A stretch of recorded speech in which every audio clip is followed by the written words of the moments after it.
It was just after 11 p.m. on a Sunday night when the whispers began. At first, they were soft, barely audible. A neighbor walking her dog paused, straining her ears, wondering if it was just the wind carrying voices from a distant house. But the sound came again. Low, urgent, disturbing. By morning, the sleepy town of Crestwood would be shaken to its core. A young woman, kind, brilliant, and beloved, would be found murdered in her own home. And everyone would be asking the same haunting question. How could something this brutal happen here? Crestwood, Pennsylvania, was the kind of town where people didn't lock their doors. The lawns were perfectly trimmed, kids played hopscotch on driveways, and neighbors still waved to each other from across the street. It wasn't much different from hundreds of other small towns across America, or even the picturesque villages of the English countryside. It was by every measure safe, or so people thought. The crime rate was practically non-existent. The most scandalous headline in the local paper had been about a stolen lawn gnome 2 summers ago. Families moved here for peace. Retirees settled down here to live out their golden years without worry. But all of that, every illusion of safety, was shattered in one night. Her name was Emily Carter. Emily was 27, a junior attorney at a respected law firm in the nearby city. She had grown up in Crestwood, left for college in Boston, and then moved back into her childhood home after her father passed away the year before. Everyone knew Emily. She was the kind of woman who offered to mow her elderly neighbor's lawn without being asked, the type who volunteered at the local library's children's program, who remembered birthdays and baked cookies for community events. In photographs, Emily's face radiated warmth. Long chestnut hair, gentle smile, sharp but kind brown eyes. She was ambitious but never arrogant, independent, but deeply connected to those around her. To outsiders, her life seemed perfect, but as the world would soon learn, perfection often hides secrets. On the morning of May 14th, Emily left her house like she always did. Coffee in hand, blazer pressed, car keys dangling from her fingers. A neighbor waved from across the street. Emily smiled, waved back, and called out, "See you tonight." That evening, she returned home after work, around 6:45 p.m. She ordered Thai food from a local restaurant, a routine she often followed on Sundays. The delivery driver later recalled that she had been cheerful, thanking him with a generous tip before retreating inside. Nothing about her night seemed unusual. She was home, safe, eating dinner, watching Netflix on her laptop. At least, that's what everyone assumed. Around 11 p.m., a neighbor named Mrs. Henderson took her Labrador Scout for one last walk down the street. That's when she thought she heard it. A faint voice, a man's low and hurried. Then another, Emily's voice softer, almost pleading. Mrs. Henderson froze on the sidewalk. Crestwood wasn't the kind of place where couples screamed at each other in the night. She listened, straining her ears, but the sound faded. Scout pulled on the leash, and she convinced herself it was nothing. Maybe a TV left on too loud. By 11:30, the street was silent again. But the silence didn't last. At 12:15 a.m., another neighbor, Mark Renshaw, woke to the sound of something heavy falling, a thud. His bedroom window faced Emily's house. At first, he thought maybe Emily had dropped something. But then he heard something stranger. A whisper. It was distinct, chilling, and carried through the night air, followed by a muffled scream. The next morning, Emily's car was still parked in the driveway. Her front door was closed, blinds drawn. Nothing seemed wrong, until she didn't show up for work. Her colleagues called, texted, emailed. No response. By afternoon, concern had spread. Emily was reliable, always punctual. A friend stopped by her house and rang the bell. No answer. The Thai food containers from the night before were still sitting in the trash by her curb. Finally, At 6 p.m., police were called for a welfare check.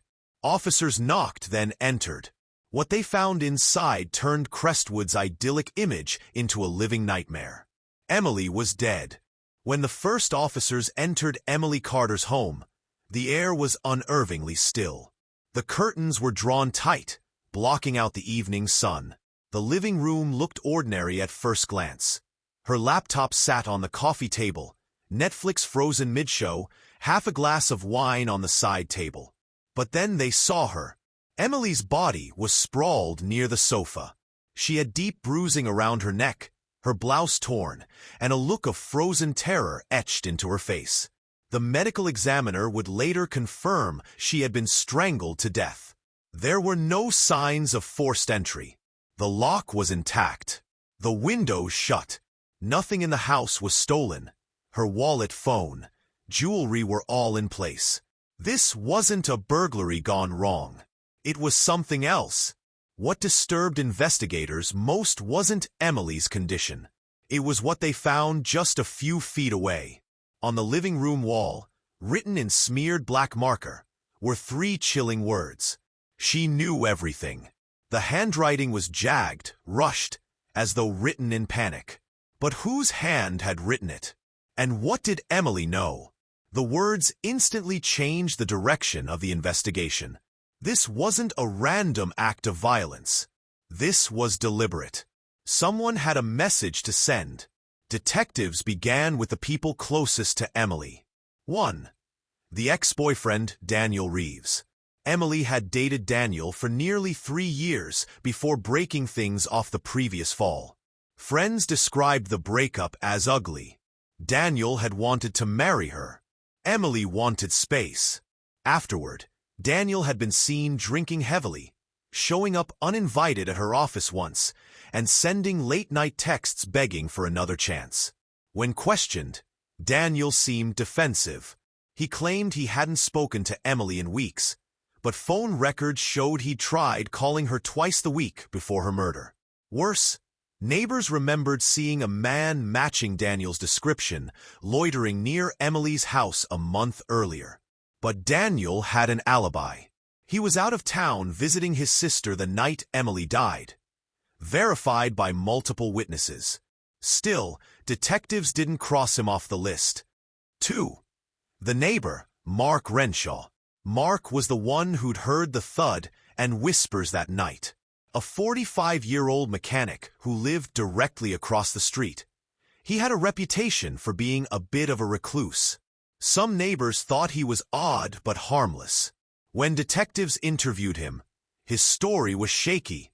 He admitted to hearing noises, but hadn't called police. "Didn't seem like my business," he muttered.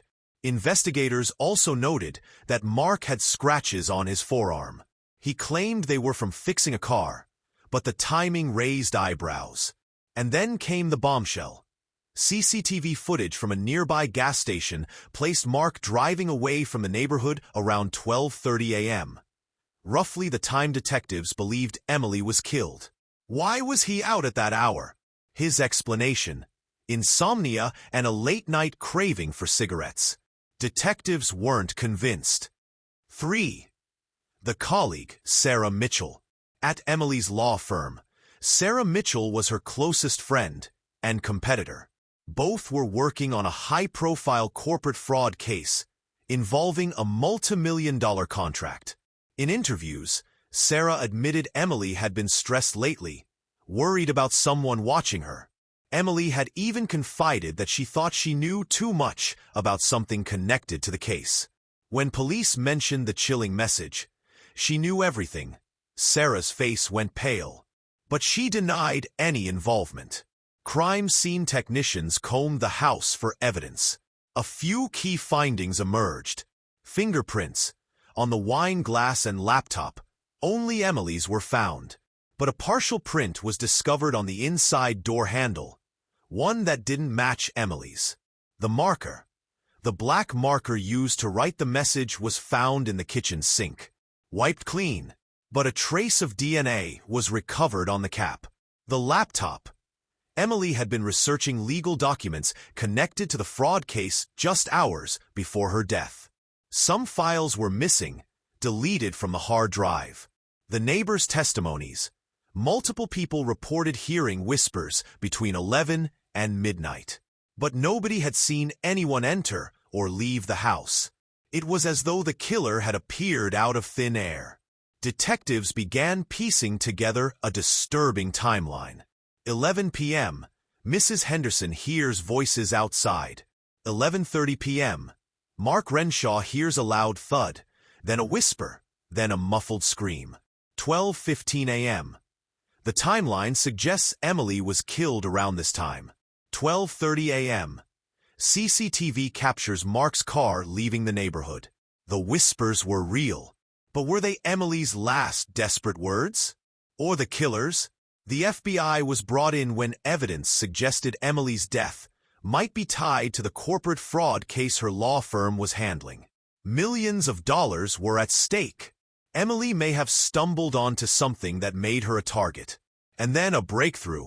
Forensic results from the DNA on the marker cap came back. It wasn't Daniel's. It wasn't Sarah's. It matched someone else. Mark Renshaw.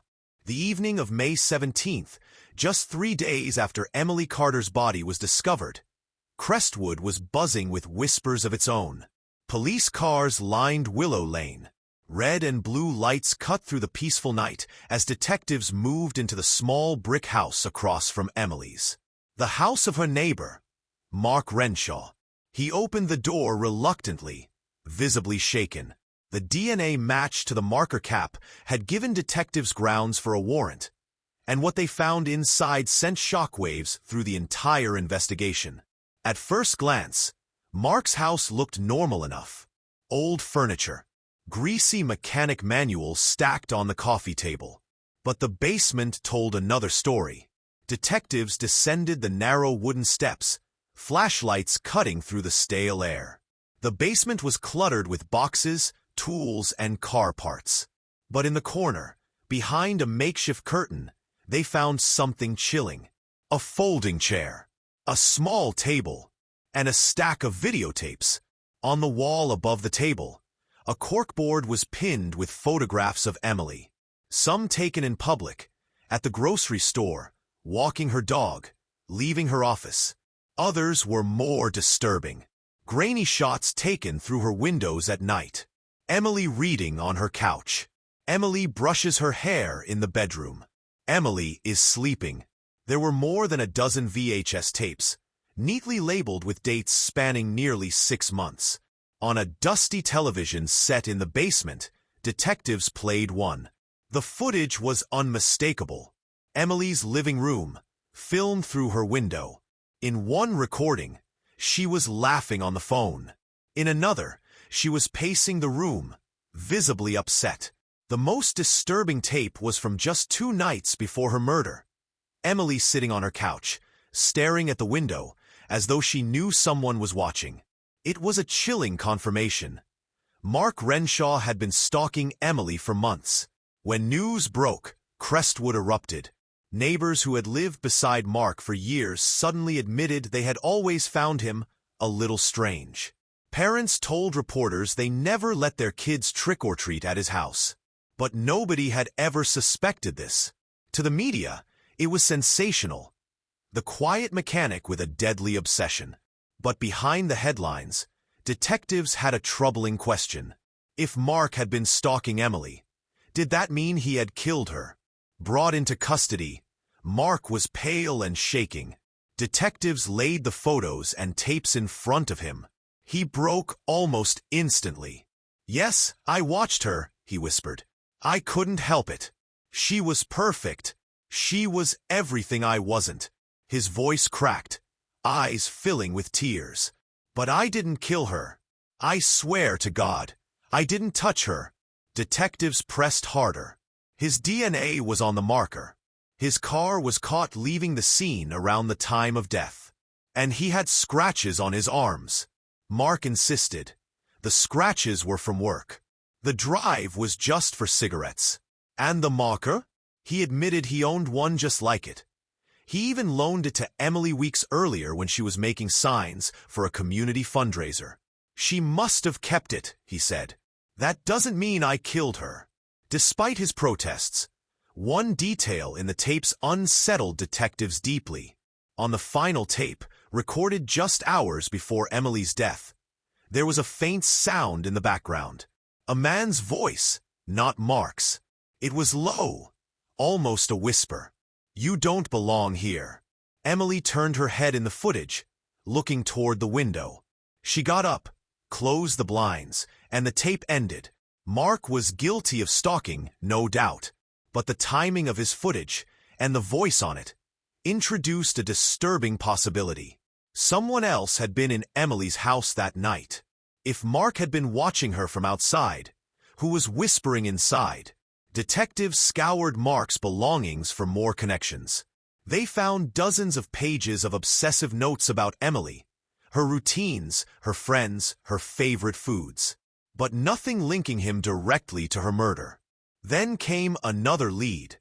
From Emily's laptop hard drive, cyberforensics recovered fragments of deleted files. They were tied to her law firm's ongoing fraud case, a case involving a powerful international company, accused of funneling millions through shell corporations. Emily had been reviewing confidential financial documents in the days leading up to her death. Some of those files had vanished. The last file she opened, investigators discovered, was titled Whispers_contract.docs. Meanwhile, detectives rechecked Daniel Reeves's alibi. His story about visiting his sister seemed airtight, until inconsistencies appeared. His sister admitted he had come to her home, but much later than he claimed. Phone pings placed him near Crestwood around midnight. Worse, surveillance footage from a toll booth caught his car heading back into the city just after 1 a.m. That was the same night Emily was killed. The whispers deepen. 2 suspects, 2 motives, 2 conflicting stories. Mark Renshaw, the obsessed neighbor, who had stalked Emily for months but swore he never touched her. Daniel Reeves, the jealous ex-boyfriend, whose alibi was beginning to fall apart. And hanging over the entire investigation was that cryptic message left at the scene. She knew everything. Everything about what? By the 4th day of the investigation, Crestwood no longer felt safe. Reporters camped outside Emily Carter's home. News vans lined Willow Lane. Strangers drove by slowly, filming with their phones. To the outside world, Emily was a victim, bright, kind, and innocent. But inside the police station, detectives were uncovering a very different story. Emily hadn't just been working on a corporate fraud case. She had been digging deeper than anyone realized. And she had found something worth killing for. Forensic analysts recovered fragments of deleted documents from Emily's laptop. One in particular stood out. A file named Whispers_contract.docs. The recovered text was incomplete, but chilling. Evidence of offshore accounts linked directly to board members. If this is exposed, it could cost billions. Keeping this hidden will silence the whispers. The word whispers, repeated several times, almost like a code. Had Emily uncovered corruption within one of the most powerful corporations in the country? And had she been silenced to protect it? While investigators chased down the financial lead, they continued pressing Daniel Reeves. At first, he maintained his innocence. "I loved her. I'd never hurt her." But under pressure, cracks began to show. He admitted he had driven to Crestwood the night Emily was killed. He said he just wanted to talk, to win her back. "I saw the lights on," he said quietly. "I walked up to the porch, but then I heard voices inside. A man's voice. She wasn't alone." Detectives leaned in. "Who was the man?" Daniel shook his head. "I don't know, but I heard her say something like, 'You can't hide this.' And then she screamed." Daniel swore he panicked, ran back to his car, and drove away. He insisted he never entered the house. But his story raised even more questions. If Daniel hadn't killed Emily, who had? The investigation now had three major threads. 1. Mark Renshaw, the obsessed neighbor. Stalker. His DNA was at the scene. But was he truly the killer, or just a disturbing distraction? 2. Daniel Reeves. The jealous ex lied about his alibi. Heard Emily arguing with someone else that night. But could his fear have stopped him from intervening? 3. The fraud case. The missing documents Emily was reviewing. A powerful company with billions at stake. And a mysterious whispers code hidden in her notes. Detectives felt the answers were just out of reach. Until a single phone call changed everything. On May 20th, Emily's law firm contacted investigators. They had gone through her office files and discovered a locked drawer. Inside was a small flash drive, labeled in Emily's handwriting. Whispers. When analysts opened it, they found hundreds of documents, emails, contracts, and bank statements, all tied to an elaborate scheme involving Ashford Global Industries, a corporation with deep ties in both the US and UK. Emily had been building a case that implicated high-level executives in laundering millions of dollars. The documents were damning. If Emily had gone public, Ashford Global could have crumbled overnight. Suddenly, the chilling words scrawled on her wall, "She knew everything," took on a terrifying new meaning. Detectives began to suspect Emily wasn't killed by her stalker neighbor or jealous ex-boyfriend. She had been silenced, professionally, deliberately. But there was a problem. Corporate assassinations weren't exactly common in small-town Pennsylvania. The theory was bold and dangerous. Still, evidence pointed that way. The laptop's deleted files, the flash drive, the threats Emily had confided to her colleague, Sarah Mitchell. And now, Daniel's testimony about hearing a male voice inside her home. Emily had known something she wasn't supposed to, and she'd told the wrong person. Investigators dug into Emily's phone records. Late-night calls, emails, messages. One number stood out. A burner phone, untraceable to any individual. But the timing was critical. Emily had exchanged several messages with it in the days before her murder. The last text she sent, at 10:47 p.m. the night she died, read, "I have the files. Meet me tomorrow. No more whispers." She never lived to make that meeting. At this point, detectives realized the scope of the case had widened far beyond Crestwood. This wasn't just about a stalker or an angry ex. Emily had been caught in something much bigger. But that didn't clear the local suspects. Mark's DNA was still in the house. Daniel admitted he was at the scene.